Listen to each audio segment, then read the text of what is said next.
Agora vamos ver os óxidos. Óxidos são substâncias que possuem oxigênio ligado a outro elemento químico.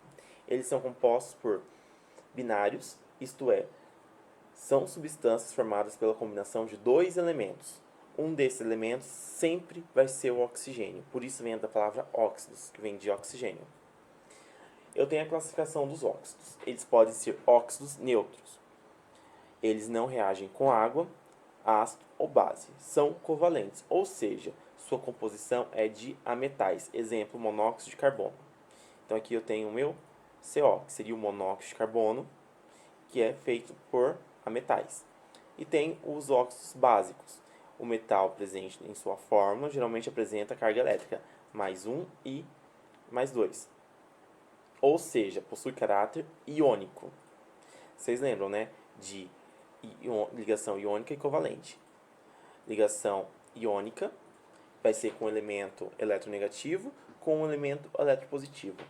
E ligação covalente vai ser com elementos que possuem cargas próximas. No caso, os óxidos neutros são covalentes. E os óxidos básicos, eles vão fazer sempre ligações com a família 1A, 2A, porque possui carga mais 1 e mais 2.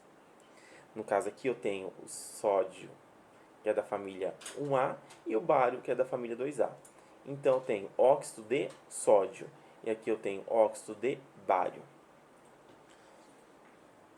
Os óxidos ácidos são formados por ametais e apresentam caráter covalente. Na presença de água, produz ácidos e na presença de bases originam sal e água. Exemplo, o SO2. O SO2, se reagir com água, ele vai formar o ácido sulfúrico. E se ele reagir com a base, ele vai formar um tipo de sal. E a mesma coisa, caráter covalente. Elementos que possuem eletronegatividades próximas. Óxidos duplos ou mistos originam da junção de dois óxidos de um mesmo elemento. Exemplo, magnetita, F3O4. Então aqui eu juntei mais de um óxido para formar esse outro elemento. Então, aplicação ímã natural. Óxidos anfóteros apresentam ambiguidade. Na presença de um ácido, se comportam como óxidos básicos, e na presença de uma base, como óxidos ácidos. Exemplo, óxido de zinco. Então, esse tipo de óxido, dependendo do meio que ele vai reagir, ele tem um comportamento anfótero, que é o caso da água. Em meio, se ele vai reagir com o ácido, ele vai ter um caráter básico. Se ele vai reagir com a base, ele vai ter um caráter ácido. E também temos os peróxidos, produtos que possuem sua fórmula, o grupo O2, 2-, por exemplo, água oxigenada, H2O2, e peróxido de sódio, Na2O2.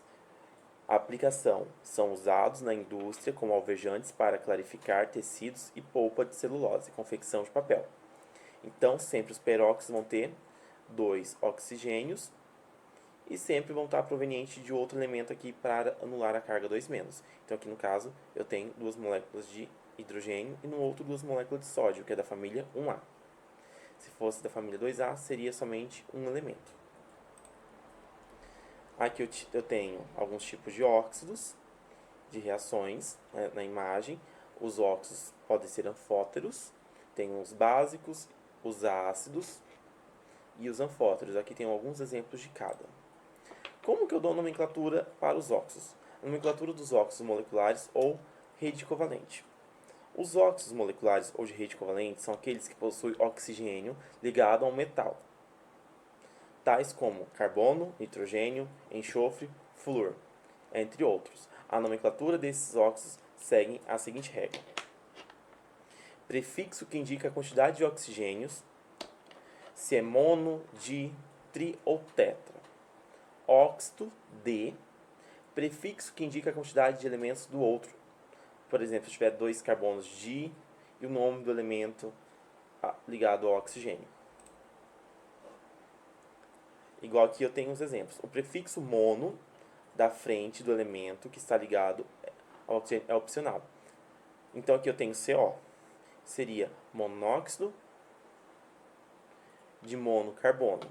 Como é um de cada, necessariamente não precisa colocar. Então, aqui vai ser prefixo que indica a quantidade de oxigênio, 1, mono.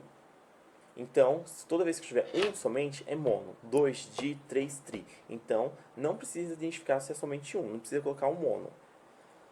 Então, no caso do segundo elemento, aqui eu tenho monóxido de monocarbono e o outro é monóxido de carbono. No elemento segundo, não precisa colocar a quantidade se tiver somente um. Agora, se tiver mais que um, sim, identifica.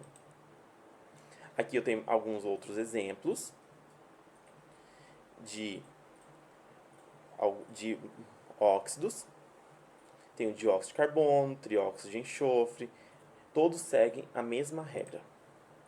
Aqui eu tenho algumas aplicações, o óxido de cálcio, que é para correção de pH, o óxido de manganês, que é na aplicação de ácido, o óxido de estanho, que é na fabricação de latas, o óxido de ferro, que é fabricação de pigmentos por causa da sua coloração vermelha, e o óxido de alumínio, na fabricação de alumínio. Então, temos também a nomenclatura dos óxidos iônicos. Os óxidos iônicos são aqueles que possuem oxigênio ligado a um metal. Chumbo, ferro, sódio, cálcio, prata, entre outros. Sempre vai ser a quantidade de oxigênio, no caso aqui é um monóxido de ferro. Mono quer dizer um oxigênio.